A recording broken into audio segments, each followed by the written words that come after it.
Je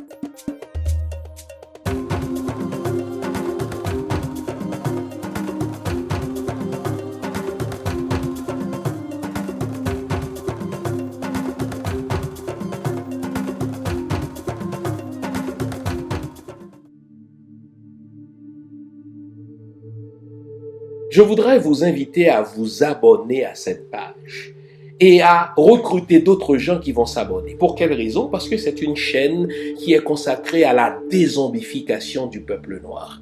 Vous savez, en ma qualité de théologien, d'historien et d'expert en management public, je décide de mettre toute mon énergie et toute l'équipe qui travaille avec moi décide aussi de mettre toute son énergie à la dézombification du peuple noir.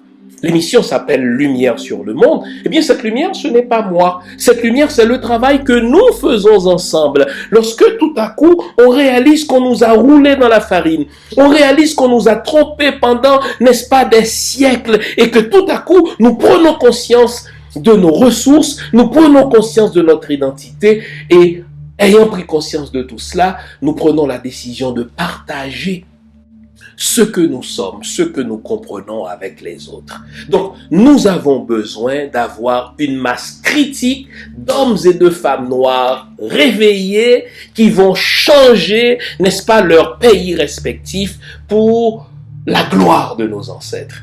Nos ancêtres méritent cela.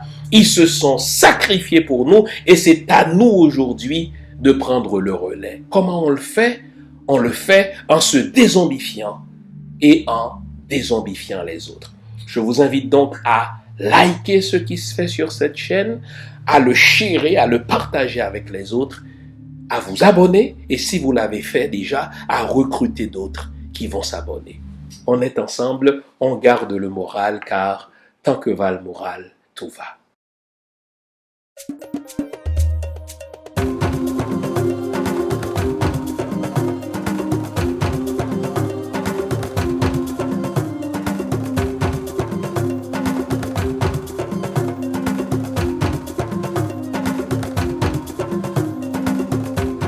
Bonjour mesdames, bonjour messieurs, bonjour le monde, bienvenue à cette autre édition de l'émission Lumière sur le monde. Comment allez-vous les amis?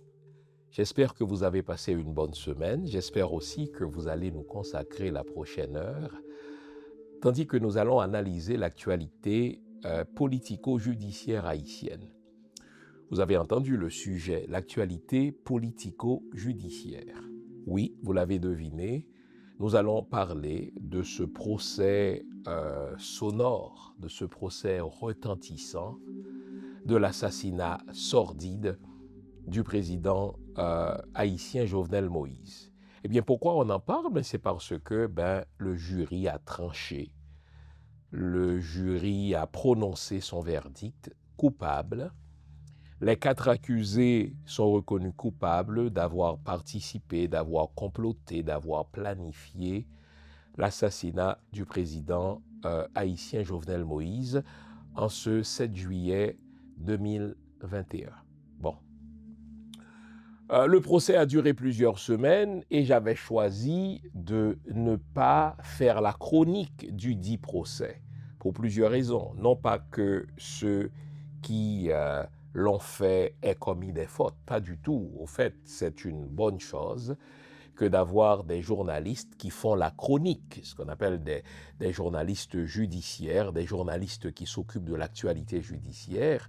C'est une bonne chose que d'avoir des journalistes qui nous font la chronique de ce procès. C'est un procès important car nous voulons que cela ne se répète plus.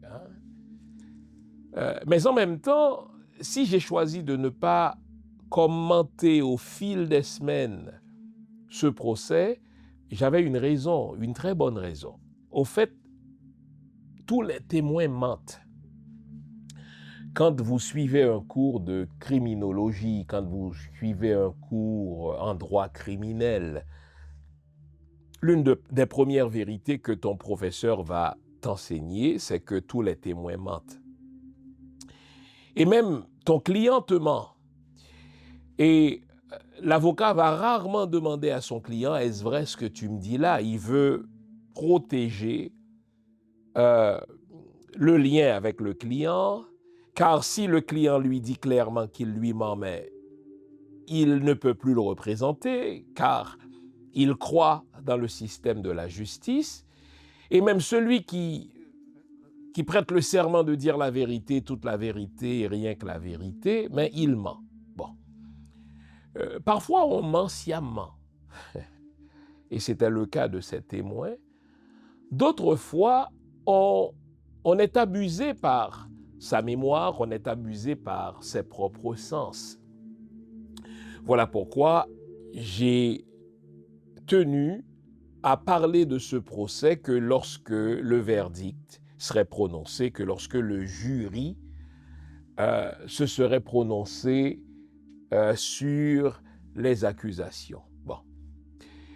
Évidemment, si vous avez plus ou moins suivi ce procès par les chroniques qui nous ont été présentées par les journalistes haïtiens, vous avez une bonne idée de ceux qui ont été appelés à la barre.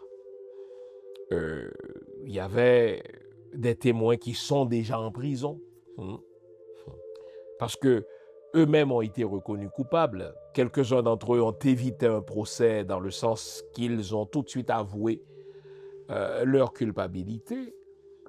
Et l'erreur à ne pas commettre, c'est de se dire « Ah, mais puisque eux sont déjà condamnés, eux sont déjà en prison, mais ils ne mentent pas, ils disent toute la vérité. » Ce n'est pas nécessairement vrai. Ce n'est pas forcément faux, mais ce n'est pas nécessairement vrai non plus, car celui qui est déjà condamné, il peut avoir un autre mobile. Il peut vouloir négocier une réduction de peine.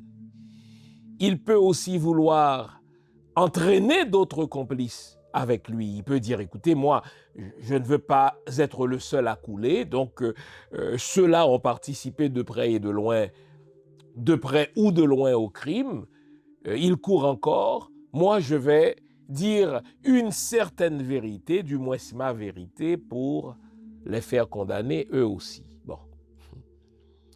Et ceux qui ne sont pas encore en prison, ou qui ne sont pas en prison, mais ils ne disent pas nécessairement la vérité, pour une raison évidente, ils ne veulent pas s'incriminer. Ils ne veulent pas dire « Ah, moi, je savais », ils veulent pas dire « Ah, moi, j'ai participé à une certaine réunion », ils ne veulent pas dire « Ah oui, moi, on m'a fait une offre ». En sorte que l'une des premières choses, l'une des premières vérités que son professeur en droit criminel t'apprend, c'est que tous les témoins mentent. Les témoins arrivent au tribunal préparés.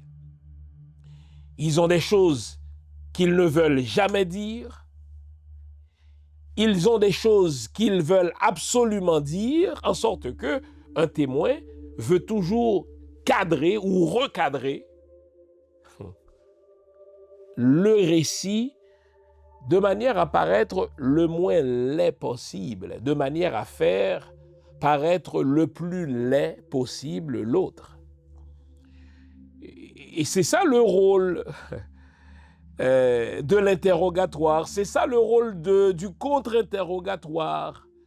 Le témoin va être interrogé par son avocat, et le but de son avocat, c'est de montrer que mais son client n'est pas du tout coupable, ou alors s'il est coupable, il y a des circonstances atténuantes. S'il est coupable, il n'est pas coupable de ce dont on l'accuse. Il est coupable d'un crime moins grave parce que, on l'a entendu ça, mais il n'était pas au courant qu'il s'agirait d'assassinat.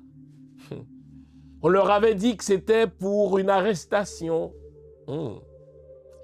Et c'est aussi ça le but du contre-interrogatoire. L'autre avocat, c'est son rôle que de montrer les angles morts. C'est son rôle que de montrer ce que le témoin n'a pas dit, ce qu'il n'a pas voulu dire. Le rôle de l'avocat qui contre-interroge, c'est de montrer les contradictions. Et moi, je m'étais fixé cette règle, étant donné que je ne suis pas chroniqueur, mais que je suis analyste. J'ai voulu attendre d'avoir le portrait complet de ce procès avant de jeter mon pavé dans la mare, avant de mettre mon grain de sel dans cette sauce. Et quelle sauce, les amis, quelle sauce. Alors, les 4 accusés ont été reconnus coupables. Il s'agira pour nous de nous élever au-delà de ces 4 accusés et de nous poser la question du mobile véritable. En droit criminel, les grands criminalistes le savent, on va s'intéresser d'abord à l'actus reus, on va dire mais qu'est-ce qu'on lui reproche ? Quel est le geste ou le comportement interdit ici? Il s'agit de l'assassinat d'un président. Ça, c'est le geste interdit, c'est le crime, ça. C'est l'aspect matériel du crime, mais on ne peut pas s'intéresser qu'à l'aspect matériel, car on peut commettre un crime sans en être criminellement responsable. D'où le deuxième aspect en droit criminel de la mens rea. Est-ce que celui qui a commis l'actus reus, celui qui a commis le crime, est-ce qu'il en avait véritablement l'intention? Et c'est là où, si on soulève un doute raisonnable, on dit, ah ouais, mais il l'a fait, mais il ne savait pas que c'était mal. Il l'a fait, mais au moment où il l'a fait, il n'était pas en pleine possession de lui-même. On laisse les criminalistes vous entrer dans toutes ces arcanes du monde judiciaire, mais moi, ce qui va m'intéresser ce matin, c'est de vous élever au-delà de ces témoignages, de vous élever au-delà de ces mini-récits, pour en faire une espèce de patchwork, pour que vous voyez l'ensemble. Et déjà, je vous suggère que tout se déroule dans ce procès de manière telle qu'on regarde ailleurs. Vous vous souvenez, il y a 5 ans, j'ai fait une émission en direct le jour même de l'assassinat du président Jovenel Moïse. Et je vous avais parlé des 3 hypothèses. Je vous avais parlé des 3 voies qu'il faut suivre si l'on veut comprendre, n'est-ce pas, ce procès. Et 5 ans plus tard, et même presque 6 ans plus tard, eh bien, mes hypothèses s'avèrent. Mais vous notez que le procès se déroule pour qu'on attrape des petits poissons de telle sorte qu'on oublie de regarder vers les vrais patrons de cette affaire. C'est comme si on nous dit, écoutez, maintenant qu'on a condamné 4 autres accusés, il y en a un certain nombre qui ont déjà été condamnés, mais regardons ailleurs. Et moi, je vais vous montrer que tous ceux qui ont témoigné ont cherché systématiquement à protéger quelqu'un. Tous ceux qui ont témoigné ont cherché à protéger un système. Quel est ce système?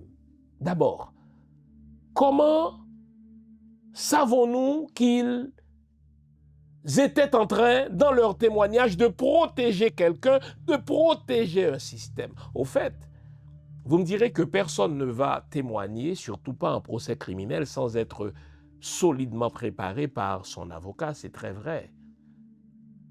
Mais je vais pointer un certain nombre d'angles morts, un certain nombre de contradictions dans les témoignages qui semblent tous pointer vers un grand patron que personne ne nomme. Et vers la fin de l'émission, il nous faudra nous poser la question, mais quel est ce crime odieux? Quel est ce péché impardonnable que le président Jovenel Moïse a commis pour qu'il soit victime d'un meurtre si sordide? Je vous poserai comme question, et on va tenter d'y répondre, que recèle Haïti en tant que pays?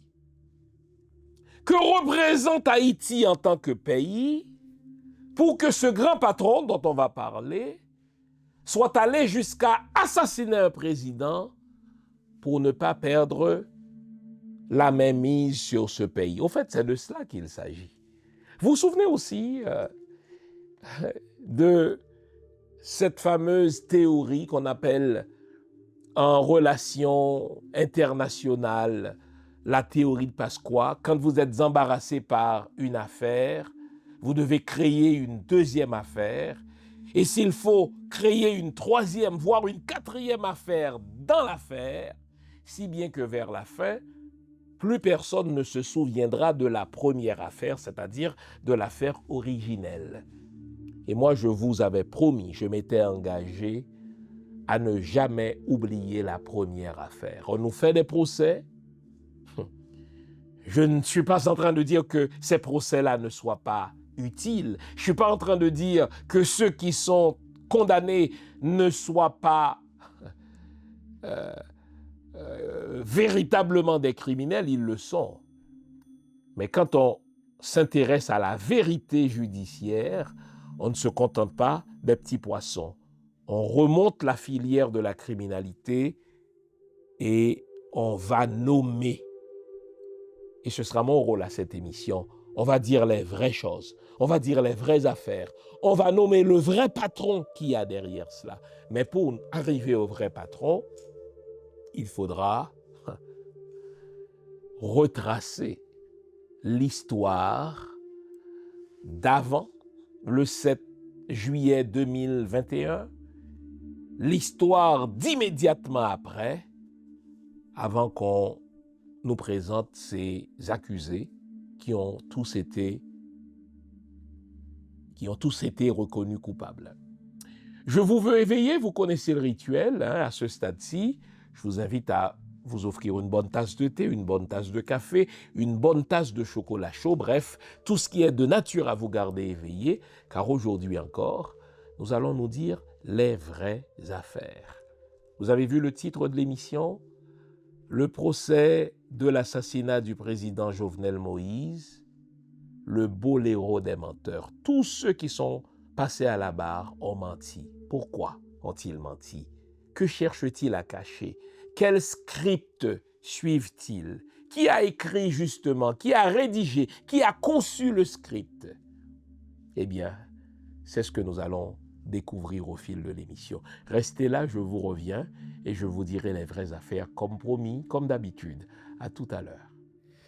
Vous nous l'avez demandé, nous avons le plaisir de vous apprendre que désormais, nos émissions, toutes nos émissions, sont disponibles avec des sous-titrages en 3 langues, en français, en anglais et en créole. Nous sommes conscients que l'émission Lumière sur le monde est devenue une véritable plateforme familiale autour de laquelle des parents et des enfants se réunissent pour s'informer de ce qui se fait en Haïti, en Afrique ou ailleurs dans le monde. Pour vous faciliter la vie, nos émissions sont désormais disponibles avec des sous-titrages en 3 langues, français, créole et anglais. Nous progressons avec vous, nous marchons avec vous, de manière à relever nos communautés et nos peuples. Nouveau, toutes nos émissions sont disponibles avec des sous-titrages en français, en anglais et en créole. Alors avant la pause, on s'était promis de tout se dire sur ce procès. Un autre, c'est pas le premier là. Et donc il y a eu 4 accusés, vous notez un certain nombre d'éléments. Tous ceux qui sont impliqués dans cet assassinat, du moins lors de ce procès, ont un certain nombre de caractéristiques communes. Ils sont majoritairement colombiens, je vais vous parler de la Colombie, pourquoi c'est important. Et, notez bien, ils sont tous soit d'actuels ou d'anciens informateurs du FBI. FBI, c'est le bureau fédéral d'investigation. C'est comme la police fédérale qui fait des enquêtes, que ce soit sur le territoire national ou bien à l'international. Donc, vous notez? Donc, j'ai dit, tous ceux qui ont été accusés, à l'exception de Solage, l'haïtiano-américain, qui, lui, travaillait pour le FBI comme ancien informateur du FBI. Il s'est décrit d'ailleurs comme un employé de la DIA. Mais notez cette caractéristique, tous ceux qui sont impliqués de près ou de loin dans l'exécution de ce crime sordide, cet assassinat, viennent de la Colombie, à part les Haïtiens, bien sûr, et ils sont d'anciens informateurs, parfois d'actuels informateurs du FBI. Les amis, je ne sais pas si vous êtes comme moi. Si vous ne l'êtes pas, je vous invite à être comme moi. Il n'y a pas de hasard. Il n'y a pas de hasard. Il n'y a que des rendez-vous. Il n'y a que de la synchronicité.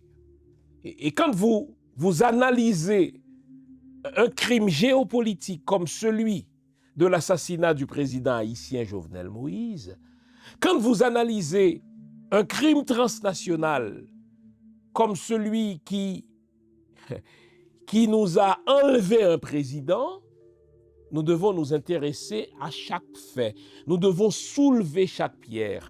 Nous devons nous intéresser à la nationalité de ceux qui ont été appelés à exécuter ce crime sordide. Nous devons nous intéresser à leur métier. Nous devons aussi nous intéresser à leur patron. Intéressons-nous ici à la nationalité de ceux qui ont été appelés à exécuter le crime et qu'on appelle des mercenaires. La Colombie. Pourquoi la Colombie nous intéresse? Ce que vous devez savoir et que je dois vous rappeler, dans les années 80, quand la Colombie était le centre névralgique de la production de la drogue vers les États-Unis avaient hésité à envoyer. D'abord, légalement, ils n'avaient pas le droit parce qu'il y avait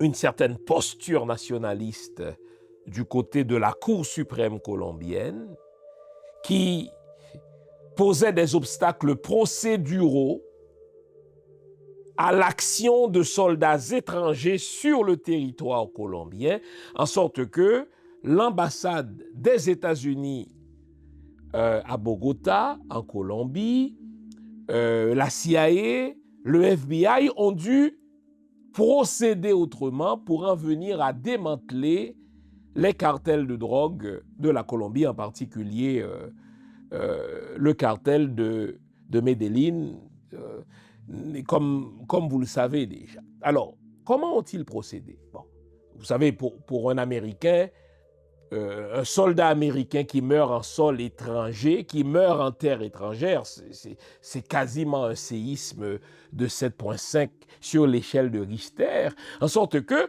les Américains, le département d'État, va procéder autrement dans sa méthode de combat contre les cartels de drogue en Colombie. Ils vont dire, écoutez, plutôt que d'envoyer nos propres soldats en Colombie, qui risquent de mourir, quand il y a combat, n'est-ce pas, on risque de mourir aussi, pourquoi ne pas former un corps d'élite de soldats colombiens à qui on va enseigner les techniques de combat, les techniques de corps à corps, les techniques d'espionnage, les techniques de suppression d'ennemis. Comme ça, la Cour suprême colombienne va garder sa posture nationaliste parce que ce ne seront pas nos soldats américains qui iront combattre les dealers de drogue colombiens sur le territoire colombien. Ça va être, n'est-ce pas, les soldats colombiens eux-mêmes, et ça va renforcer aussi le prestige de l'armée colombienne, le prestige de la police colombienne. Et c'est ainsi donc qu'à partir des années 80, qu'à partir des années 90, eh bien, le département d'État a investi beaucoup d'argent dans la formation de corps d'élite colombiens pour combattre la drogue. Et ils ont plus ou moins réussi. Ils ont réussi. Ils ont abattu Pablo Escobar, Ils ont littéralement démantelé le cartel de Medellín grâce à ces corps d'élite colombiens qui ont reçu une formation de première pointe, de première main de la part des experts du FBI, de la part des experts de la CIA. Bon. Et très souvent, ces membres de corps d'élite entrent dans la police, entrent dans l'armée dans la vingtaine, et après avoir servi une vingtaine d'années, ils prennent leur retraite. Et vous avez des gens très bien formés qui ont reçu une formation de pointe de la part des corps d'élite américains et qui sont à la retraite. Qu'est-ce que la Colombie leur offre, n'est-ce pas, comme fonds de retraite? Quelque chose qui ne dépasse que à peine 3 ou 4 000 dollars américains par mois. Et c'est avec ça qu'ils doivent prendre soin de leur famille, c'est avec ça qu'ils doivent s'occuper d'eux-mêmes. N'oublions pas qu'ils sont à la fin de la quarantaine, début de leur cinquantaine.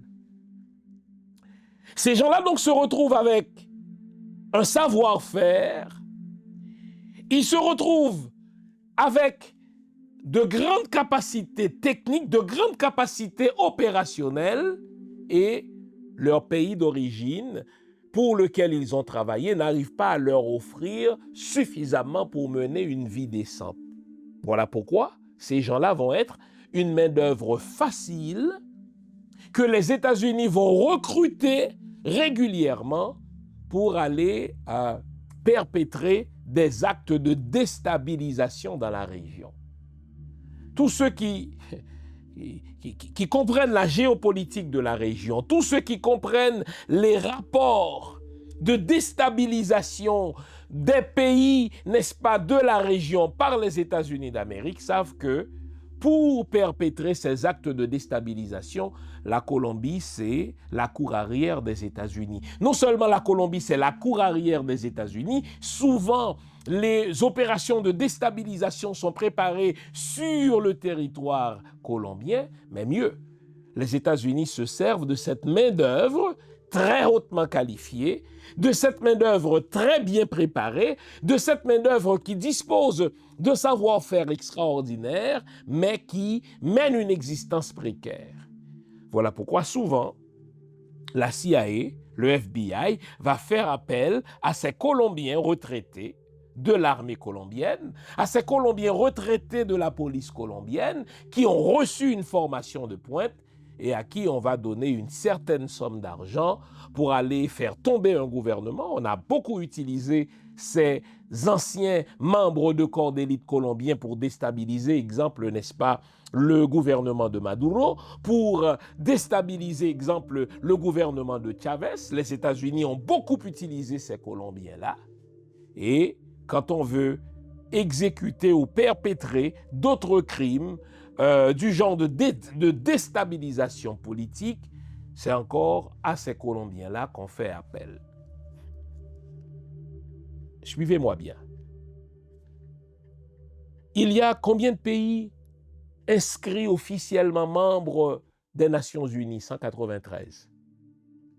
Comme par hasard, de ces 193 pays membres des Nations Unies qui auraient pu participer à ce crime sordide, comme par hasard, tous ceux qui ont exécuté, tous ceux qui ont fait partie de l'exécution de ce crime sordide, qu'on appelle par euphémisme les mercenaires, sont des Colombiens. Ce n'est pas un hasard. Pourquoi ne sont-ils pas des Équatoriens? Pourquoi ne sont-ils pas exemple des Américains eux-mêmes? Nous avons des Américains très bien équipés, qui sont des tueurs à gages, parce qu'ils ont servi dans l'armée américaine. C'est comme si, d'entrée de jeu, il y a quelqu'un qui voulait protéger l'identité américaine dans la participation de cette affaire. On est allé chercher des Colombiens, mais paradoxalement, ce qu'on a voulu protéger se révèle au grand jour précisément parce qu'on est allé chercher les Colombiens. Les Américains se servent régulièrement de ces retraités colombiens, ces gens qui ont fait partie du corps d'élite de l'armée colombienne, qui ont fait partie du corps d'élite de la police colombienne. Les Américains aiment aller les chercher pour perpétrer leurs œuvres de déstabilisation. Premier élément, hein, voyez-vous, c'est l'historien, moi. Je prends le temps de jeter la base pour que vous compreniez qu'il y a quelqu'un qui veut qu'on regarde ailleurs en condamnant ces 4 criminels. C'est comme si on est en train de nous dire, prenez-les ces 4 criminels, mais ne regardez pas au vrai endroit. Ne regardez pas dans la vraie salle. Ne regardez pas le vrai cerveau qui a conçu tout cela. Nouveau, bonne nouvelle, toutes les émissions Lumière sur le monde se trouvent désormais en mode podcast. Cela veut dire que vous pouvez continuer à vaquer à vos occupations tandis que vous nous écoutez, où que vous soyez, dans votre voiture, à l'épicerie, au travail, en faisant vos courses ou à la maison. Toutes les émissions Lumière sur le monde en français et en créole sont en mode podcast. Vous les trouverez sur Apple Podcast, Spotify, Podcast Index, Google Podcast, Amazon Music, Stitcher et les autres. Nous sommes partout en mode podcast. Il n'en tient qu'à vous. Nouveau, bonne nouvelle, Lumière sur le monde est en podcast.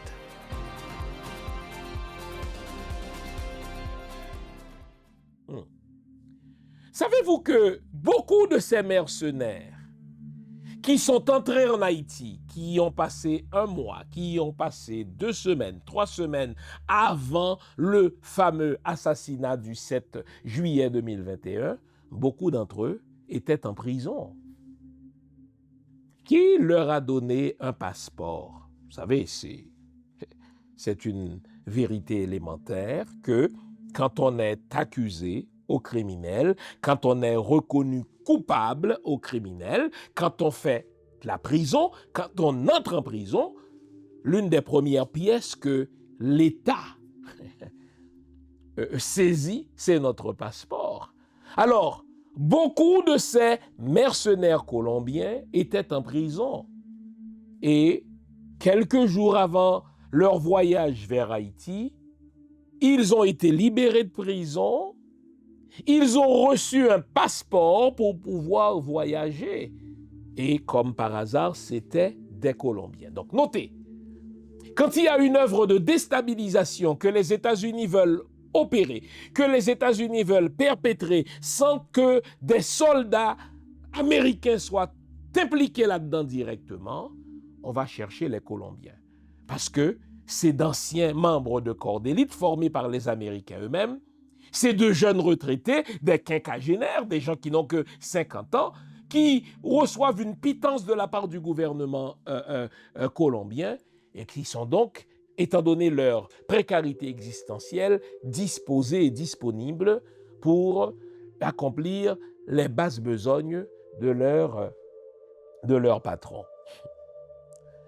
Vous imaginez des Haïtiens qui planifie l'assassinat d'un président, vous allez voir que cet assassinat n'est pas planifié par des Haïtiens.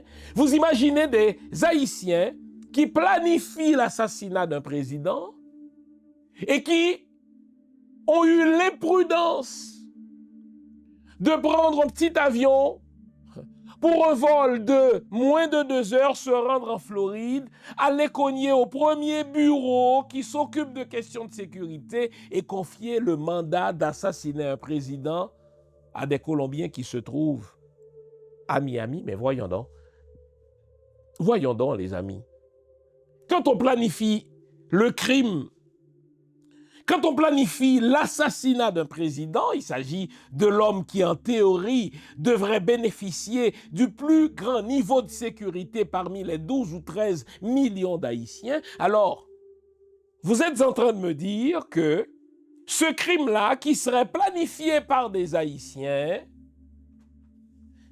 ces Haïtiens-là seraient à ce point naïfs et imbéciles pour aller chercher des exécutants à moins de 2 heures de vol d'Haïti à Miami, mais sur le territoire du pays qui dispose, n'est-ce pas, du service de renseignement le plus fiable. Croyez-vous à cela? On est en train de nous dire, par exemple, que Joseph Badio, qui est sûrement impliqué dans le crime, on nous le fait passer pour le cerveau du crime. On est en train de nous dire que Emmanuel Sanon, qui est sûrement impliqué dans le crime, j'en sais quelque chose. Vous notez, je dis, quant à lui, j'en sais quelque chose. Dans la planification, si jamais c'est vraiment eux qui étaient, mais ils ne le sont pas, qui étaient les cerveaux, donc les commanditaires de ce crime, Emmanuel Sanon vit aux États-Unis depuis plusieurs années et il aurait été assez bête pour aller cogner au premier bureau de la première agence de sécurité privée et confier à un Colombien la mission d'assassiner un président. Non, pas du tout. Il irait peut-être très loin, il irait en Chine peut-être chercher un mercenaire. Il irait recruter son mercenaire, je ne sais pas moi, dans un autre pays d'Asie. Il irait recruter son mercenaire dans un ancien pays du bloc de l'Est, n'est-ce pas? Quelqu'un qui ne risque pas d'être retracé, mais ceux qui planifient l'assassinat d'un président prennent le temps de le planifier, cet assassinat, et ils pensent à tout, sinon à peu près à tout. Et les Haïtiens qui considèrent Miami comme leur deuxième patrie, qui considèrent Miami comme leur deuxième résidence, et qui savent précisément, parce qu'ils y vivent, que les États-Unis disposent de toutes sortes de services de renseignement pour capter leurs conversations, pour retracer leurs contacts, ne commettraient pas la naïveté de demander à des Colombiens qui vivent à Miami d'aller commettre ce crime. D'ailleurs, le fait d'aller chercher une firme qui a pignon sur rue est en soi quelque chose d'imbécile. On irait chercher des mercenaires, des inconnus, des gens à qui on paierait, n'est-ce pas, les fameux millions et à qui on confierait la mission particulière d'assassiner le président. Si on ne l'a pas fait comme ça, si on l'a signé autrement, en allant chercher des Colombiens, c'est qu'il y a un message que le véritable commanditaire de l'affaire, le véritable commanditaire de l'assassinat, il y a un message qu'on veut nous envoyer. On va en venir à ce témoignage tout à l'heure. Mais notez, les mercenaires sont tous des Colombiens, les amis, entre nous. Juste à côté d'Haïti, il y a un petit pays qu'on appelle comment? La République dominicaine. Et la République dominicaine, ne nous trompons pas là-dessus, c'est un pays qui est connu pour des crimes sordides, c'est un pays qui est connu pour, n'est-ce pas, receler un certain nombre de mercenaires, un certain nombre de tueurs à gages, dont des tueurs à gages québécois. Le savez-vous ça? Dans les années 90, lorsque les motards criminalisés faisaient sauter des bombes à Montréal, la vie à Montréal, j'étais déjà là, était devenue extrêmement inquiétante car les motards criminalisés faisaient sauter des bombes dans des centres commerciaux. On arrivait même à tuer des journalistes qui n'avaient rien à voir avec leurs crimes, mais qui dénonçaient justement leurs crimes. On tuait des gens parce qu'on se trompait justement de personnes. Savez-vous quel arrangement? Je dis bien quel arrangement. La police de Montréal a conclu avec les motards criminalisés. Je dis bien arrangement que la police a conclu avec les motards criminalisés. OK, vous nous emmerdez, on va arrêter de vous emmerder, mais laissez le Canada s'il vous plaît, rendez-vous en République dominicaine. Et depuis les années 90, vous avez des motards criminalisés, donc des criminels, des Hells Angels, qui s'établissent en République dominicaine. Et on s'entend que ces gens-là, ils s'établissent en République dominicaine pour blanchir de l'argent. Allez voir, vous allez réaliser que précisément cette croissance touristique dans la construction d'hôtels, etc., 4 étoiles, 5 étoiles, coïncide justement avec cette époque-là, mais parce que les motards criminalisés du Québec ont eu carte blanche pour s'installer en République dominicaine, blanchir de l'argent, mais ils restent des criminels. Donc, Si c'était des Haïtiens qui planifiaient, si c'était des Haïtiens qui étaient les véritables commanditaires de l'assassinat du président haïtien, ils ne se rendraient pas à Miami au risque de se faire prendre par le FBI. Ensuite, ils ne choisiraient pas des Colombiens avec qui on a très peu de relations d'ailleurs. Ils n'auraient qu'à traverser la frontière en voiture et ils recruteraient une dizaine de mercenaires et le président Jovenel Moïse, à un moment donné, était devenu une cible très facile, ne serait-ce parce qu'il participait à toutes sortes d'activités publiques ou parce qu'il participait, exemple, à des activités carnavalesques, mais on l'aurait abattu. À la rigueur, on aurait arrêté un ou deux mercenaires, mais il n'y aurait pas tout ce boléro des menteurs-là. Qu'on ait choisi des Colombiens qui résident à Miami et qui ont pignon sur rue à Miami et qui ont un permis d'exercice à Miami, ça c'est la signature du FBI, c'est la signature de la CIA. Et comme si, en soi, l'identité colombienne de ces mercenaires n'était pas suffisante, je vous ai dit, tous ces Colombiens-là, tous les Haïtiens, qui sont jusqu'à présent reconnus coupables, qui sont jusqu'à présent accusés, ils ont un deuxième point commun, ils sont tous d'anciens agents, informateurs du FBI. Tous ces Colombiens-là avouent avoir travaillé pour le FBI. Même les Haïtiens qui sont impliqués dans le crime, ils ont un point commun, que vous parliez de Solage, que vous parlez de Jarre, pour ne citer que ces deux-là, ce sont d'anciens informateurs du FBI. Alors, vous comprenez qu'avec l'accusation de ces 4 Colombiens et Haïtiano-Américains, le procès ne fait que commencer. On n'a pas encore touché au gros poisson. On n'a pas encore nommé le commanditaire. On est en train, n'est-ce pas, d'arrêter de petits poissons. On les amplifie, ces poissons-là. On met une loupe sur eux pour nous faire croire que ce sont des requins, mais ce sont de très petits poissons. La signature du FBI, la signature, n'est-ce pas, de la CIA, paraît au grand jour en lettres de feu, car ce sont les États-Unis d'Amérique qui ont commandité l'assassinat du président Jovenel. 2 éléments militent dans le sens de cette hypothèse: l'identité de ces mercenaires, tous des Colombiens. La Colombie, c'est la base arrière des opérations de déstabilisation politique américaine dans la région. Et tous, que ce soit les Colombiens ou les Haïtiens, ont été et sont, jusqu'à ce qu'ils entrent en prison, des informateurs du FBI. Il n'y a pas de hasard.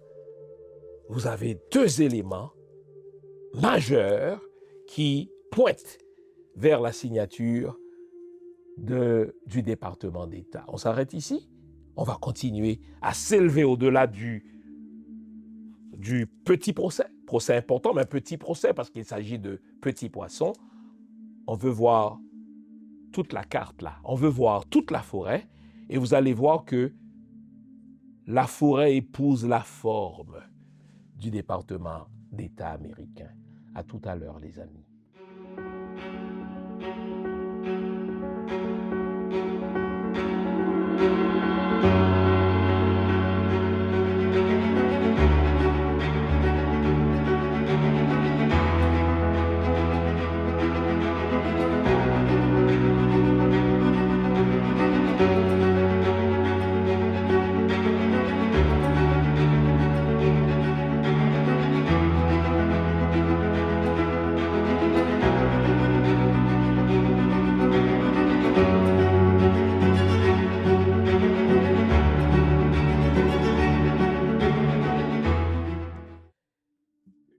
Jusque-là, on a regardé l'identité des mercenaires colombiennes. Hein.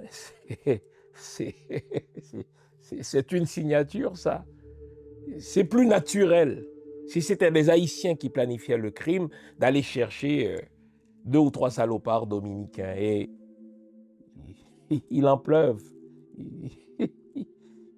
Ils en pleuvent hein, de ces mercenaires dominicains.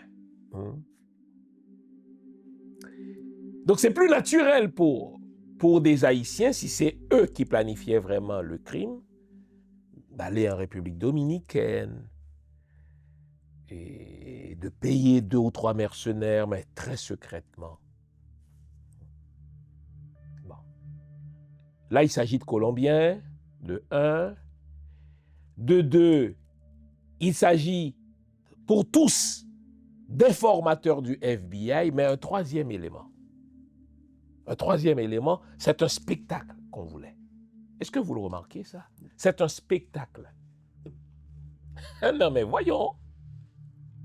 Quand on assassine un président, généralement, on le fait avec la plus grande discrétion possible. On va l'empoisonner.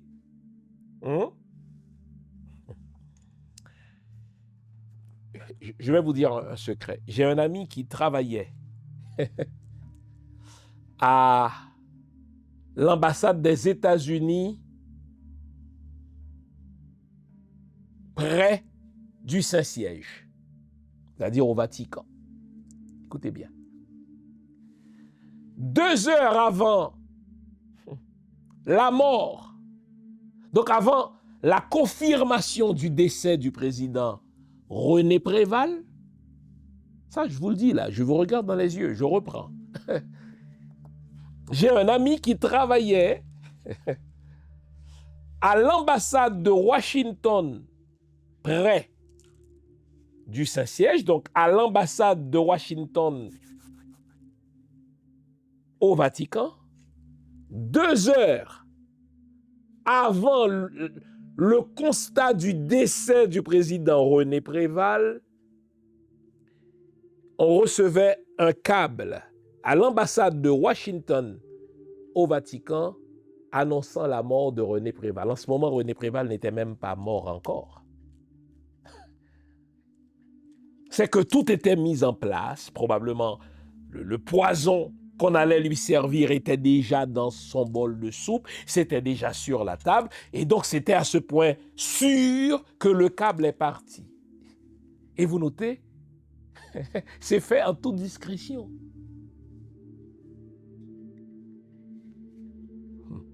L'un des moyens par lesquels on voulait assassiner le président Jovenel Moïse, encore une fois ça, je le sais, c'était de faire exploser le jet privé que le président louait entre les mains de Chérif Abdallah.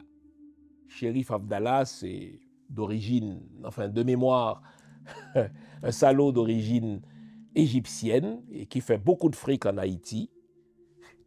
Et donc, le président Jovenel Moïse a eu la naïveté de louer toujours le même avion et on avait déjà pensé à faire sauter l'avion. L'avion était bien sûr assuré, Chérif n'aurait rien perdu. Il aurait été récompensé par ceux qui voulaient assassiner le président. Mais non, et vous notez qu'on n'a pas retenu l'empoisonnement. Jovenel Moïse aurait pu être empoisonné. Jovenel était entouré d'ennemis. La femme de Jovenel était son ennemi, on va se dire les vraies choses. Ceux qui cuisinaient pour lui étaient ses ennemis. Vous notez que dans l'assassinat du président Jovenel Moïse, pas un chien n'est mort. Au fait, lorsque Martine Moïse est revenue après une dizaine de jours d'hospitalisation à Jacksonville, elle est revenue chez elle et elle a voulu récupérer son chien. Et son chien l'attendait vivant. Donc si on voulait rien qu'assassiner le président Jovenel Moïse, on aurait pu être plus discret. L'empoisonnement.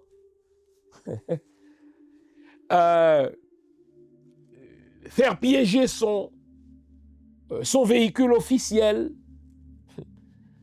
Le président Jovenel Moïse aimait les bains de foule quelqu'un aurait pu l'abattre en pleine participation à une activité publique. Non, ce n'est pas ça qu'on a choisi. On a choisi un spectacle. Un spectacle très bien chorégraphié.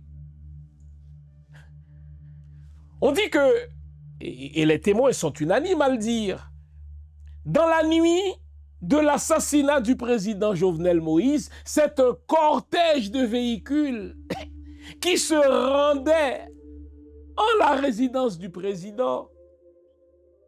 Mais un mois avant ce cortège, c'est pour ça que j'ai parlé de boléro, un mois avant ce cortège, mais les Colombiens sont arrivés en Haïti à visière levée.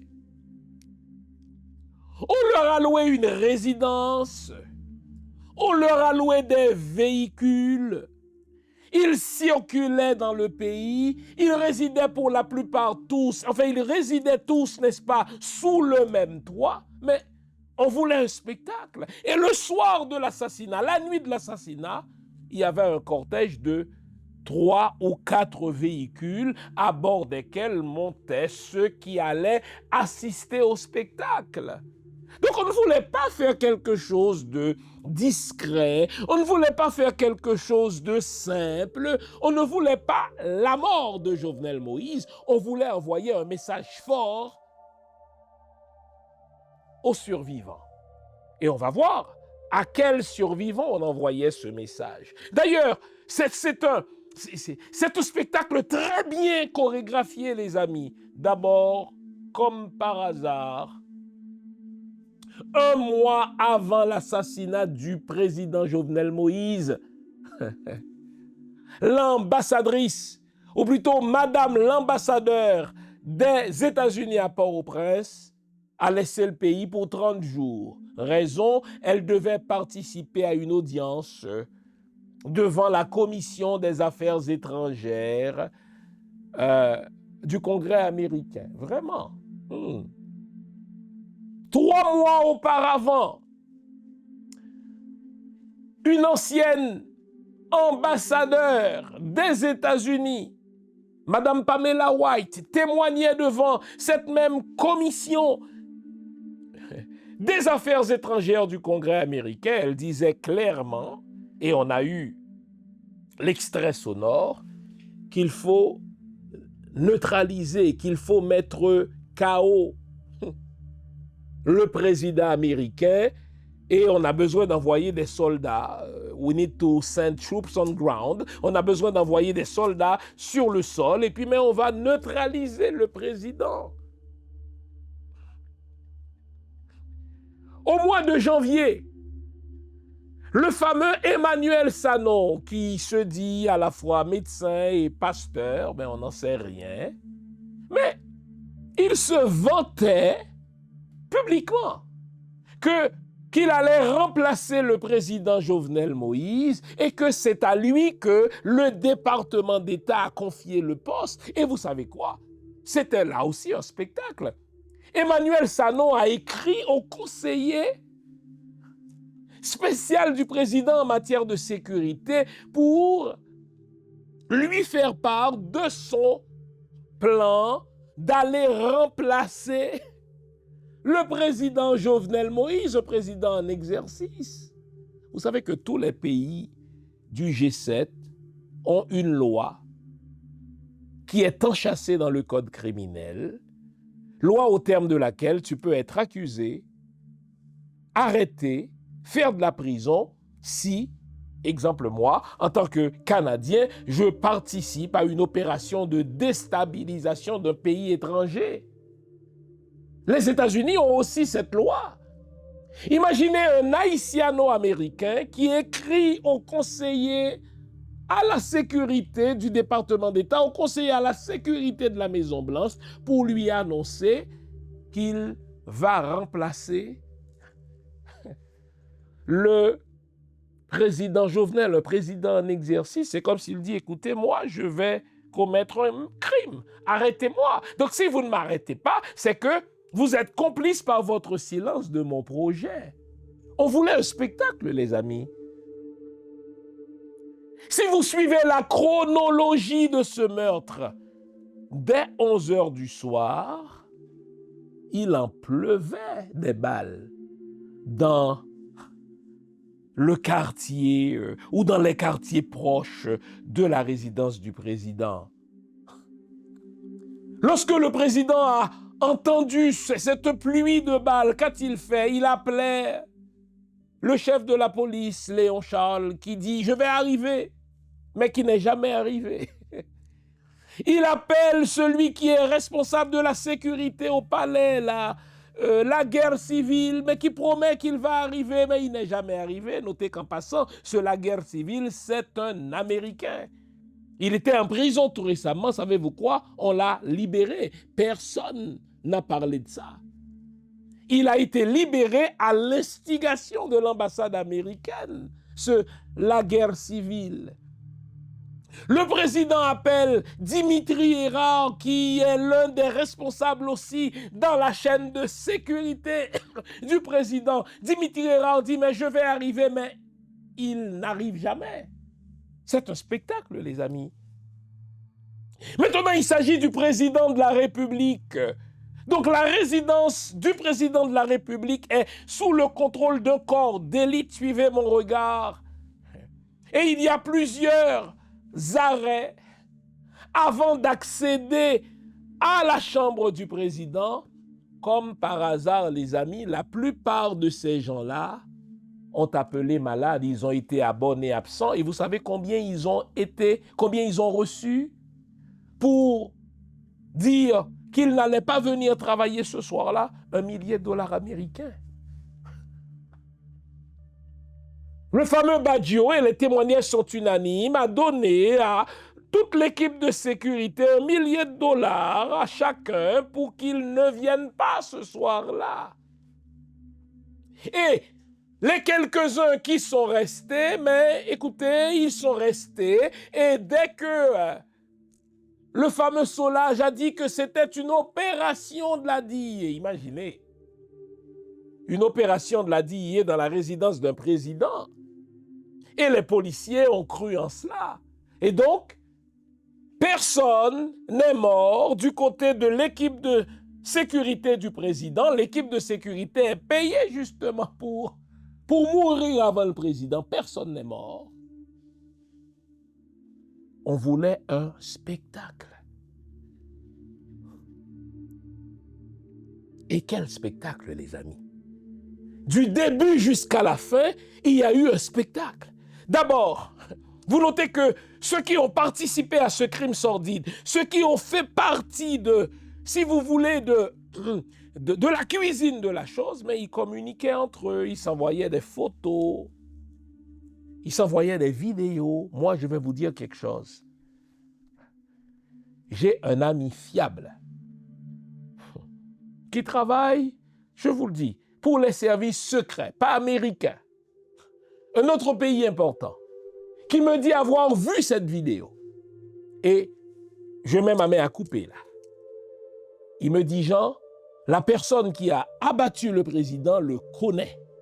Ils ont échangé quelques mots et le mec l'a abattu de sang-froid.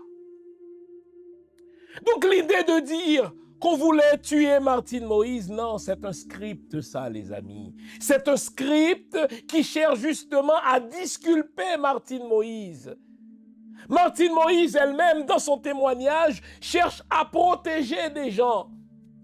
Tous ceux qui témoignent protègent un patron. Mais ça m'a fait rire. Martine Moïse, dans son témoignage, enfin c'est un témoignage très contradictoire, ça j'en ai parlé, et tout le monde est au courant de cela.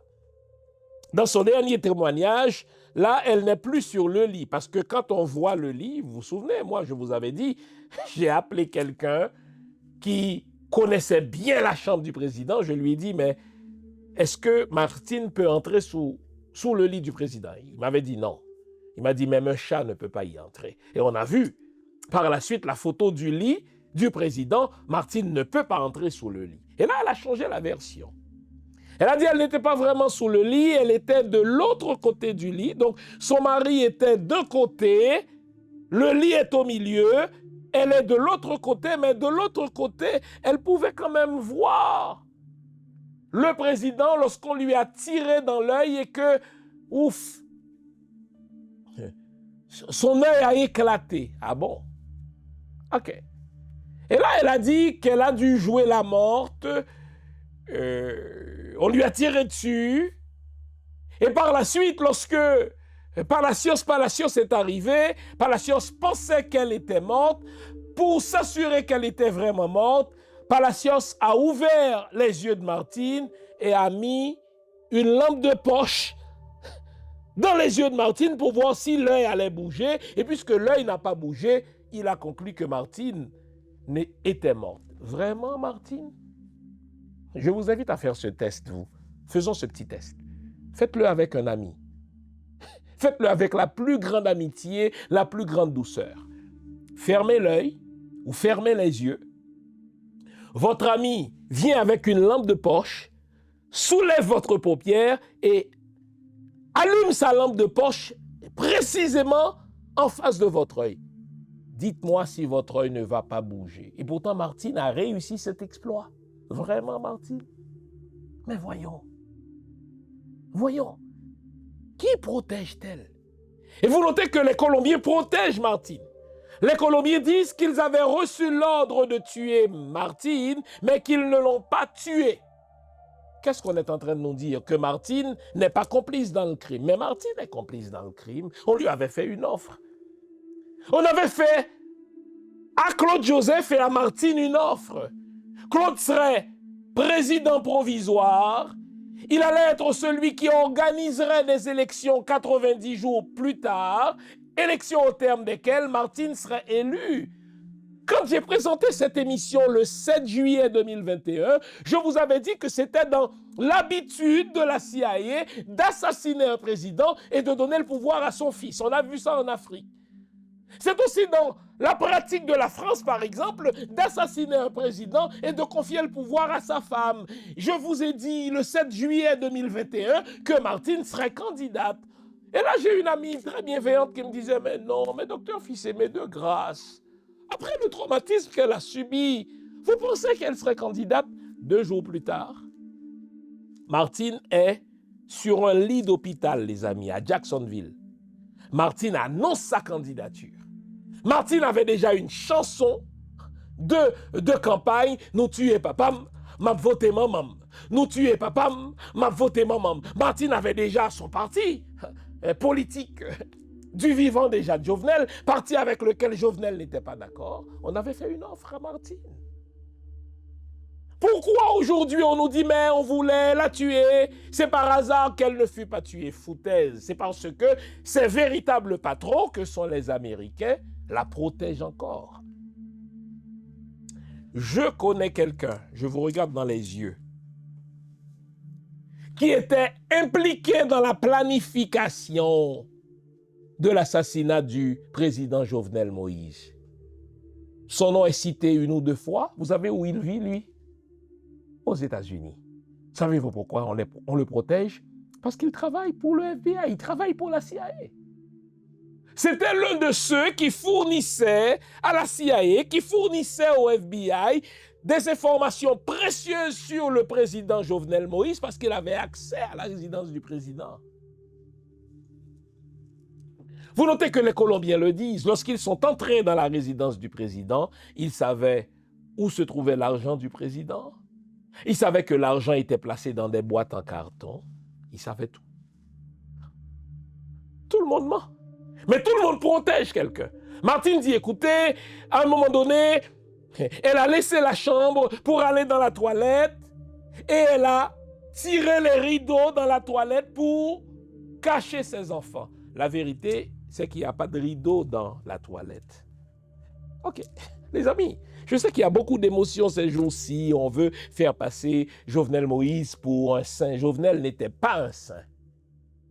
Jovenel était un président corrompu comme la plupart des présidents. Jovenel avait quelques bonnes idées, mais arrêtons de penser que Jovenel était un nationaliste qui voulait développer le pays. Foutaise. Bien sûr que vers la fin de son mandat, Jovenel avait quelques bonnes idées, mais il ne suffit pas d'avoir de bonnes idées. Mais attention, ne faisons pas passer Martine non plus pour une sainte. Martine n'est pas une sainte. Martine est complice dans le meurtre de Jovenel. On avait fait des offres à Martine. Voilà pourquoi elle protège. Elle change sa version à chaque jour en fonction du script qu'on lui fait. Quand tu fais ça, c'est que tu veux protéger. Martine veut protéger Claude Joseph. Martine veut protéger Dimitri Hérard. Martine veut éviter qu'on remonte jusqu'à la CIA parce qu'elle vit aux États-Unis. Et en tant que mère, désormais, elle veut protéger ses enfants. Mais Martine savait qu'on allait renverser, qu'on allait kidnapper. Du moins, elle ne savait peut-être pas qu'on allait assassiner son mari, mais elle savait qu'on allait le kidnapper et on lui avait offert le pouvoir. Voilà pourquoi elle ment comme elle respire. Ah oui, elle est allée dans... Imaginez quelqu'un qui vient de recevoir des balles de gros calibre dans le bras. Son mari vient d'être assassiné. Elle dit être couchée d'un côté du lit, mais elle peut quand même voir son mari. Mais putain, Martine a des yeux de rayon X, là. Ça veut dire qu'elle a une vue qui traverse la matière. Si, de ce côté-ci, elle peut voir son mari malgré le fait que le lit est au milieu, et là, vous notez qu'elle change sa version, elle n'est plus sous le lit, là. Là, elle a reçu une balle, alors qu'avant, sur CNN, elle avait dit avoir reçu 8, 9, 10, 11 balles. Et là, elle a dit qu'elle s'est levée pour aller dans la toilette, fermer les rideaux pour protéger ses enfants. Mais il n'y avait pas de rideau dans la toilette, Martine. Notez une chose. Les Colombiens protègent Martine. Ils disent qu'on nous avait demandé de tuer Martine, mais on n'a pas voulu la tuer. Un autre Colombien a dit, nous, on pensait qu'elle était morte. Et Martine a dit, mais comment a-t-on vérifié si tu étais vivante ou morte? Mais on a ouvert ma paupière, on a ouvert mes yeux et on a pointé une lampe de poche et mes yeux n'ont pas bougé. Dieu lui-même ne peut pas faire ça, Martine. C'est une question de réflexe. C'est une question de réflexe, Martine. On projette une lumière sur tes yeux, mais tes yeux vont bouger. Ah, mais Martine a réussi cet exploit. Au début, Martine disait avoir reçu des balles dans les fesses. Ah, tu reçois des balles de gros calibre dans les fesses et quand ta raison est arrivée, chez toi, elle t'a vu t'asseoir devant l'escalier. Mais pourquoi tous ces mensonges, les amis? C'est qu'on protège les vrais commanditaires du crime. Les Haïtiens ne sont que des exécutants qui se sont prêtés au jeu. Les Colombiens ne sont que des exécutants qui travaillent pour les Américains. Les Haïtiens avaient un certain nombre de mobiles. On avait promis à Léon Charles que s'il participait, mais il aurait un poste de prestige aux États-Unis et il serait protégé. Vous notez que jusqu'à présent, il est protégé. Vous notez que Martine Moïse n'est pas accusée. Pour quelle raison? Parce que jusqu'à présent, quitte à perdre toute crédibilité, elle suit le script.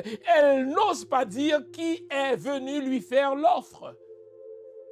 Vous notez que Claude Joseph lui-même est protégé.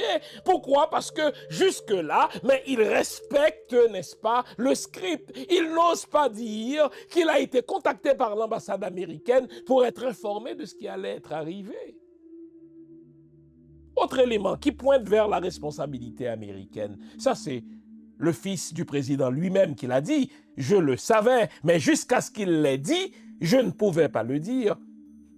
La nuit de l'assassinat du président, mais le fils du président est allé dans son véhicule avec sa conjointe et son enfant qui venait de naître, sans chaussures d'ailleurs. Ils sont allés tout droit au local de l'ambassade des États-Unis à Port-au-Prince. C'est quand même le fils du président. On a ouvert la porte, on a vu que c'est lui, on n'a pas voulu laisser entrer. Et entre-temps, on lui tirait dessus. C'est que on ne voulait pas que Joverlin soit celui qui remplace Jovenel. On voulait confier le pouvoir à Martine. Et Martine avait sa chanson de campagne, « Nous tuer papam, n'a voté maman ». Et de son lit d'hôpital de Jacksonville, Martine a annoncé sa candidature. Quelle personne, les amis? Mettez-vous dans la peau d'une personne qui est vraiment traumatisée. Parce qu'elle aime celui qui vient d'être assassiné. C'est quand même ton mari avec qui tu partages une intimité, avec qui tu partages une chambre, qui vient d'être abattu. On va en parler là, de ce spectacle. 2 jours plus tard à l'hôpital, tu annonces ta candidature vraiment. Maintenant, revenons à cette notion. On ne voulait pas seulement assassiner Jovenel Moïse, on voulait un spectacle. Et quel spectacle? Tout est dedans. La dimension coloriste est dedans. La dimension de classe est dedans pour parler comme Karl Marx. Tout est dedans. On voulait un spectacle macabre. On a parlé à Jovenel, on a dialogué, il a eu le temps de riposter, donc de répondre. On l'a criblé de balles, on l'a traîné dans la salle. Comme un vulgaire citoyen, on voulait envoyer un message. Quel message voulait-on envoyer et quel a été l'élément déclencheur, de trigger? On aura la réponse après la pause que voici. À tout à l'heure, les amis.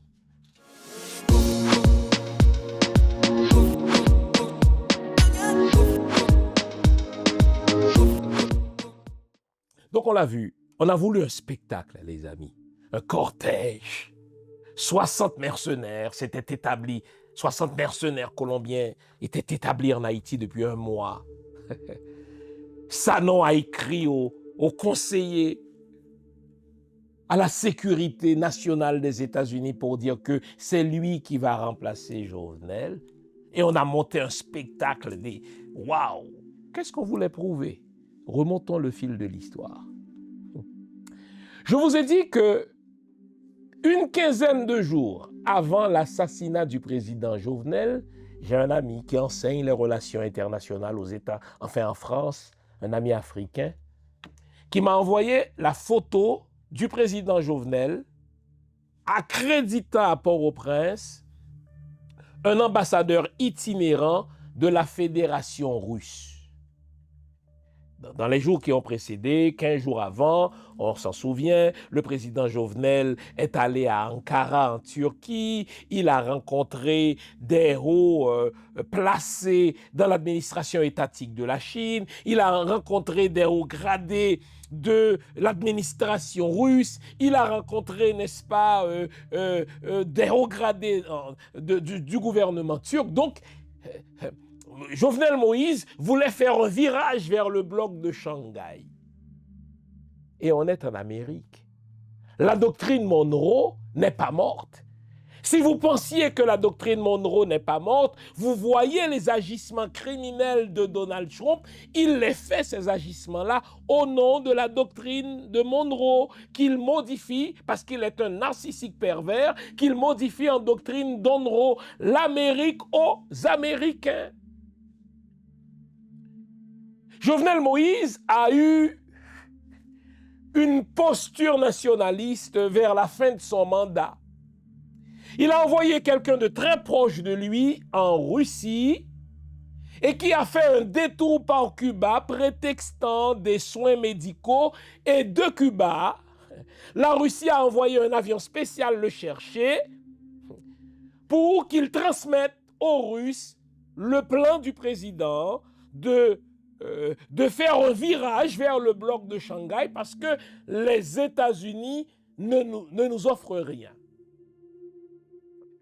Après que ce proche a fait ce voyage de Port-au-Prince jusqu'à Cuba, de Cuba jusqu'à la Russie, de la Russie jusqu'à Cuba, de Cuba à Port-au-Prince, le président Jovenel est allé en Turquie, on s'en souvient, il est allé à Ankara, serrer la main au président turc, serrer la main aux responsables chinois, serrer la main aux responsables russes, et 15 jours plus tard, il a accrédité à Port-au-Prince l'ambassadeur itinéraire de la Fédération russe. Et mon ami, qui enseigne les relations internationales à Paris, m'a envoyé la photo du président de blanc vêtu, serrant la main à ce nouvel ambassadeur russe, et il a écrit « Il vient de signer son arrêt de mort ». Lorsque mon ami m'a écrit, j'ai dit, ah mais vous exagérez, hein? Vous savez, de ces déclarations que vous prenez à la légère, parce que vous dites, ben, on est au 21e siècle, les gens vont faire ça avec plus de discrétion. Oui, on aurait pu faire ça au début du 20e siècle, quand on n'était pas à l'ère des informations, n'est-ce pas, instantanées. Il m'a dit, il vient de signer son arrêt de mort. Le matin du 7 juillet, je n'oublierai jamais cela, de mémoire, c'était un mercredi. Je me réveille et selon mon réflexe, j'ouvre mon cellulaire pour voir les courriels, les messages que j'ai reçus d'autres pays au cours de la nuit. Et mon ami qui vit à Paris m'écrit, il reprend exactement la photo qu'il m'avait envoyée une quinzaine de jours avant, avec le message qu'il m'avait envoyé, à savoir, il vient de signer son arrêt de mort, et il écrit, je vous l'avais dit. Donc, le président Jovenel venait d'être assassiné, j'ouvre la télé, et on passait en boucle l'image du président haïtien qui venait d'être assassiné en sa résidence. Alors, si vous voulez comprendre pourquoi le président est assassiné, si vous voulez comprendre pourquoi on n'a pas fait que l'assassiner, on a organisé un spectacle sordide, un spectacle morbide, c'est le cas de le dire. Les témoins ont dit que non seulement on lui a tiré plusieurs balles, mais on a traîné son corps. Ça ne vous rappelle-t-il pas la mort de Dessalines? Je ne suis pas en train de comparer Jovenel à l'empereur Jean-Jacques Dessalines, mais c'est le même rituel, c'est le même comportement. On veut humilier un nègre qui ose se tenir devant, n'est-ce pas, l'Occident pour dire, écoutez, on va choisir sa propre voie.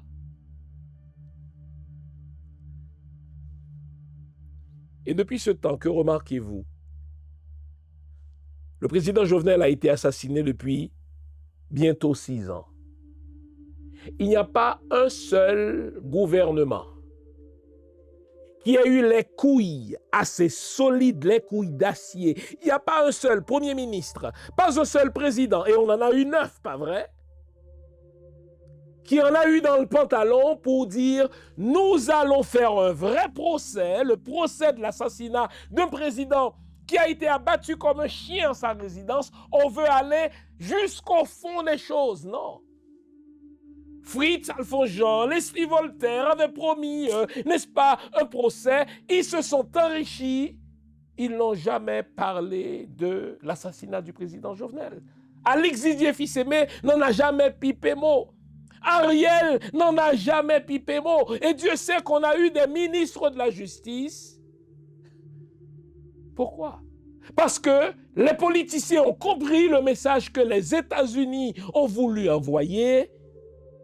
L'Amérique est aux Américains, et si quelqu'un ose faire un virage pour négocier quelques partenariats entre Haïti et un pays autre que les États-Unis ou un pays que les États-Unis approuvent, il mourra comme Jovenel, c'est-à-dire comme un chien.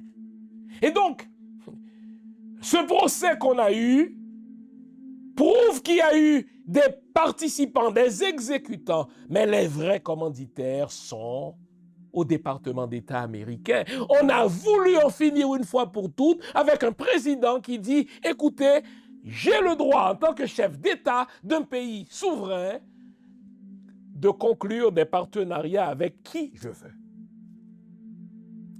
Et c'est pour ça que ce procès me tient à cœur. C'est pour cela que ce sujet me tient à cœur. Je vous ai dit, tous ceux qui sont impliqués dans cette affaire, moi j'en connais un. Je suis prêt à témoigner. Voyez, je le dis publiquement. Et ça, je l'avais dit depuis le 7 février. Je dis, je connais au moins quelqu'un qui est impliqué dans la planification de l'assassinat du président, qui vit aux États-Unis et qui travaille pour le FBI. Pourquoi on ne l'arrête pas?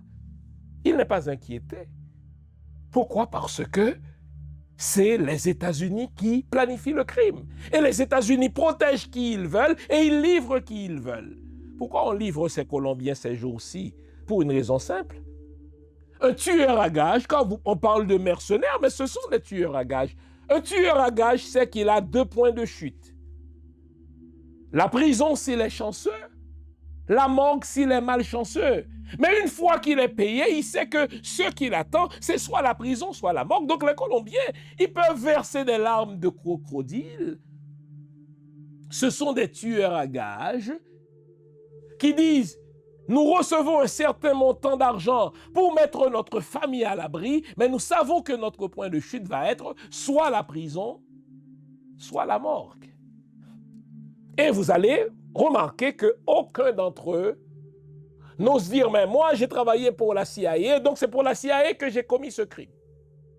Aucun d'entre ces Colombiens ne vous dira: écoutez, au fait, les véritables commanditaires, ce sont les Américains. Vous notez que l'avocat des Colombiens a tenu une seule chanson: ce sont des Haïtiens qui ont tué le président, ce sont des Haïtiens qui ont planifié le meurtre du président, et donc les seuls responsables, ce sont les Haïtiens. Tenez, il me semble que les États-Unis d'Amérique se considèrent comme un pays ami d'Haïti.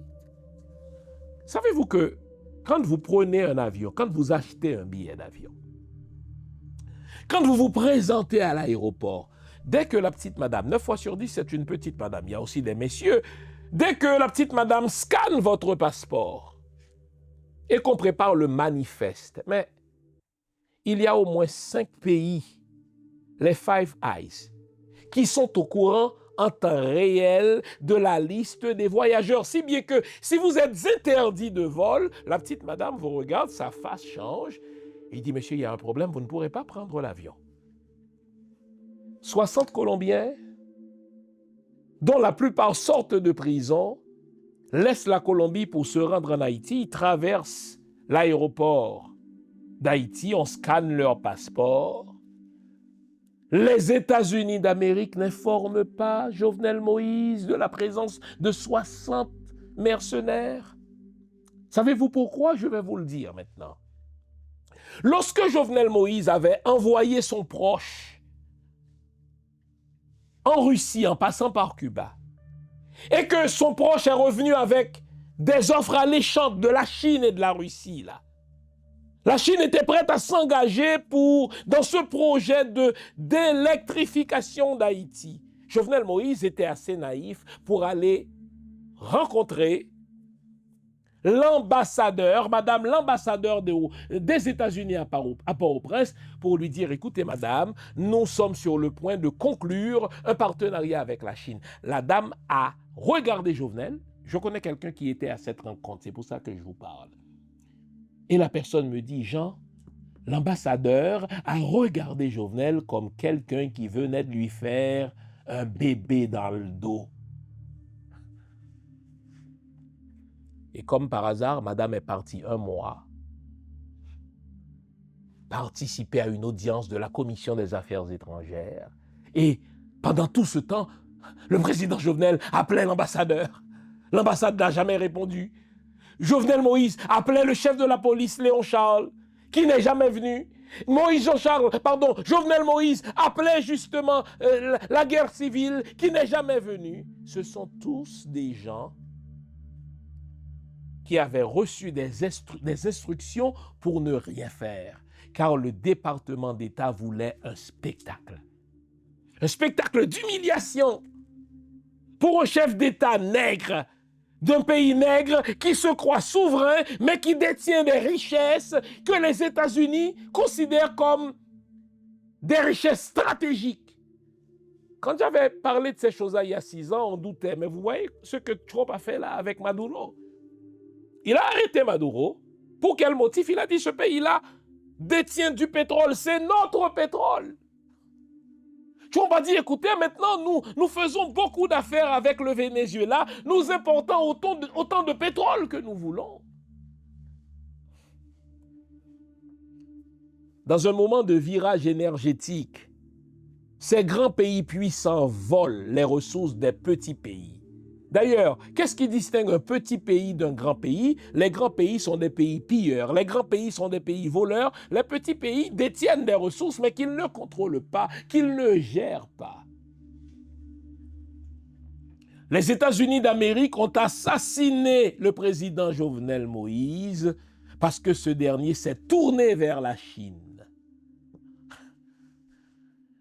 J'avais participé à une rencontre de haut niveau.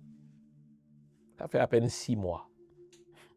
Quand je vous dis une rencontre de haut niveau avec des responsables du département d'État américain, avec des responsables de la Maison-Blanche, je ne vous dirai pas plus, des gens très proches de Trump. Et ils ont dit, on a entendu dire que les Chinois veulent faire affaire avec Haïti, ils viennent dans notre arrière-cour faire des affaires. Waouh, je regardais l'indignation de cet Américain qui parlait d'Haïti comme de son arrière-cour et qui est fâché parce que la Chine a tenté de faire des affaires avec Haïti. Et j'ai compris une fois de plus que ce sont les États-Unis d'Amérique qui ont assassiné Jovenel parce que ce dernier a voulu opérer un virage vers le bloc de Shanghai.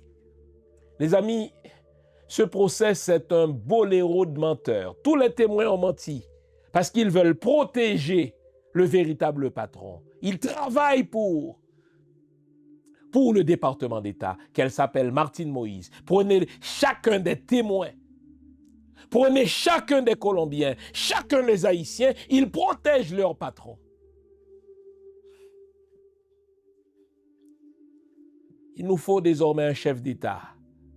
D'abord, il nous faut un gouvernement qui fasse le procès. Ce n'est pas normal que le seul procès plus ou moins sérieux sur l'assassinat d'un président d'un pays étranger se déroule dans un pays étranger. C'est une honte pour nous. Où est notre système judiciaire? Où est le barreau? Où sont les barreaux d'Haïti? Où sont les ministres de la justice d'Haïti? Comment se fait-il que le seul vrai procès sur l'assassinat d'un président d'Haïti se déroule aux États-Unis? Mais pourquoi? Parce que nous avons une malédiction dans ce sens-là. À chaque fois qu'on assassine un président en Haïti, je pense que c'est le 4e ou le 5e, on regarde ailleurs. Jamais de procès. À commencer par l'assassinat de l'empereur Jean-Jacques Dessalines, on l'a assassiné. Pétion, l'assassin, est venu se vanter devant le Sénat haïtien. J'ai assassiné le tyran. Il est devenu président à vie. Et chacun fait ses affaires sans procès. Et 3 autres présidents ou 4 autres ont été assassinés. Il n'y a pas eu de procès. Le président Jovenel est assassiné en sa résidence à la suite d'un spectacle que les États-Unis ont voulu offrir pour nous faire peur, à vous et à moi, pour me faire peur, pour vous faire peur. Pour vous dire, si vous pensez que vous pouvez gérer les ressources d'Haïti par vous-même, si vous pensez que le destin d'Haïti appartient au peuple d'Haïti, souvenez-vous de Jovenel. Eh bien, je les emmerde, les Américains. Je l'emmerde, le département d'État. Ce pays-là, il est à Dessalines, il n'est pas aux Américains. Et si les Didier Fils-Aimé, si les Fritz Alphonse Jean, si les Leslie Voltaire, si les Edgar Leblanc n'en ont pas eu dans le pantalon pour dire merde aux Américains, il viendra un jour où un chef de gouvernement prendra le destin de ce peuple en main et dira merde aux Américains comme je suis en train de le faire. Au fait, ce procès se déroule pour nous faire regarder ailleurs. Avez-vous remarqué qu'à un moment donné, il y avait un agent du FBI qui est venu témoigner et qui n'a pas voulu révéler ses preuves? Pour quelle raison? Pour des raisons de sécurité nationale. Mais ça, c'est un déni de justice. On n'a pas le droit de faire ça en droit, surtout pas en droit criminel. Un ancien premier ministre du Canada, Stephen Harper, a voulu nous le faire à l'envers comme ça. Sous Stephen Harper, on faisait arrêter des Canadiens, souvent des immigrants, à l'instigation du FBI et de la CIA, toujours les mêmes. On les envoyait dans des prisons en Syrie, on les envoyait dans des prisons, n'est-ce pas, dans des pays perdus, et quelque temps après, leur avocat disent, mais écoutez, on doit savoir ce qu'on leur reprochait, et Stephen Harper, comme les foutus Américains, disait, écoutez, pour des raisons de sécurité nationale, on ne peut pas dire. La Cour suprême a dit non, basta. Il y a des preuves que vous ne pouvez pas révéler au public, mais l'accusé doit avoir accès à toute la preuve. C'est une question de justice naturelle. Je dois savoir de quoi vous m'accusez. Je dois savoir de quelles preuves vous disposez. Vous ne pouvez pas évoquer la sécurité nationale pour me cacher à moi l'accusé, la preuve. C'est ce que les Américains nous ont fait et le juge a accepté ça. C'est un déni de justice. Si vous m'accusez, je dois savoir de quoi vous m'accusez. Et vous avez l'obligation de m'étaler toute la preuve dont vous disposez pour pouvoir me défendre correctement. Je comprends qu'il puisse y avoir un huis clos dans un procès criminel. Mais l'accusé doit avoir accès à toute la preuve. Et le tribunal fédéral américain de Miami a accepté que cet agent du FBI dise, écoutez, on ne peut pas exposer ces preuves pour des raisons de sécurité nationale, mais je vous emmerde. C'est un boléro de menteur, les amis. C'est un spectacle. Ce spectacle, sordide et morbide, c'est le cas de le dire, le département d'État l'a organisé pour nous faire peur à vous et à moi, pour nous dire, écoutez, les richesses d'Haïti, elles sont immenses. Les richesses d'Haïti, elles sont grandes. Mais si vous osez les gérer vous-même, vous finirez comme Jovenel. Alors je vous emmerde. Qu'il aille se faire foutre, Trump. Qu'il aille brûler en enfer. La doctrine Monroe, les Américains doivent la mettre là où je pense. Les États-Unis appartiennent aux Américains après qu'ils l'ont volé, qu'ils ont assassiné plus de 200 millions d'Autochtones. Mais Haïti, cette terre de Dessalines, n'appartiendra jamais aux Américains. Merci les amis. J'espère vous avoir été utile. Vive Dessalines. Vive Haïti. Vive la Dessalines.